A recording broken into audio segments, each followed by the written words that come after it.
Hello, my 100 Voices friends. Miss Nicole here again. This week, we're focusing on wet and dry.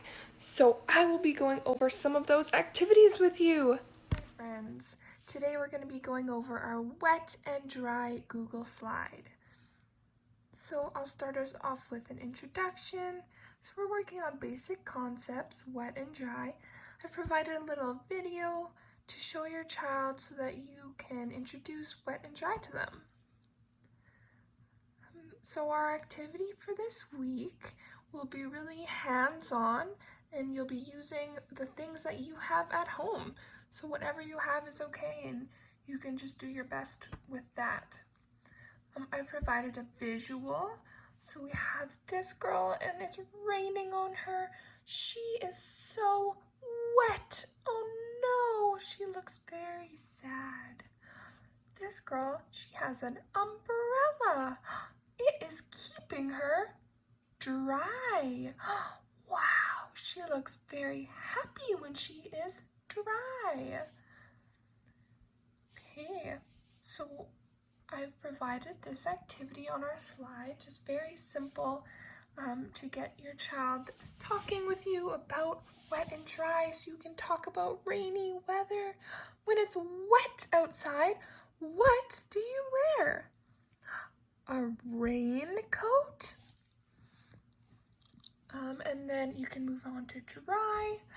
When it's very sunny outside, we might wear a t-shirt so that we don't get too warm. So I've provided a snack activity. So what you'll be doing with this is you'll be trying different wet ingredients and dry ingredients. So what you could do is you could start off with a cracker or a cookie, and you can put it in water, and you can ask your child, is the texture different? What happens when it's wet? And then you'll have some water nearby, and you can do something as simple as putting your hands in it. Your hand is wet. Oh my goodness. But we have a towel, so I will dry my hand. Oh my goodness. Oh, now my hand is dry. Oh my goodness, the water made my hand wet, and the towel made my hand dry. So just making sure you're exaggerating wet and dry a little bit so that your child notices it and uses it as well. So I've also provided another at-home activity where you can put ingredients into water, and this is just a real hands-on feeling activity for your child. Having them feel wet and dry and notice the differences is a big way for them to understand wet and dry. I've provided some examples of ingredients that you can use, including oatmeal, cornmeal, cereal, rice. You could also use cornstarch.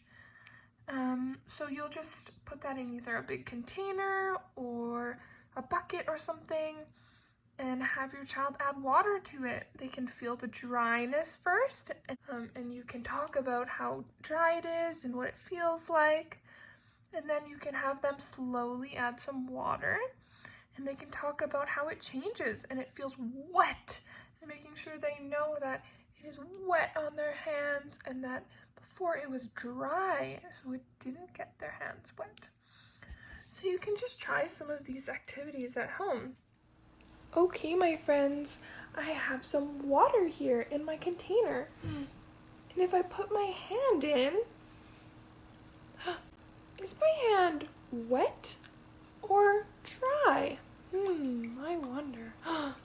Oh my goodness, it's dripping. It is wet. But I have a towel here. And if I rub my hands on the towel, my hand is dry. Wow. So the water made my hand wet, and the towel made it dry. That's just like when you wash your hands. When you wash your hands, they get wet. But then, if you use a towel, you can dry your hands. Okay everyone, so those are some of the ways that we can model wet and dry throughout the day.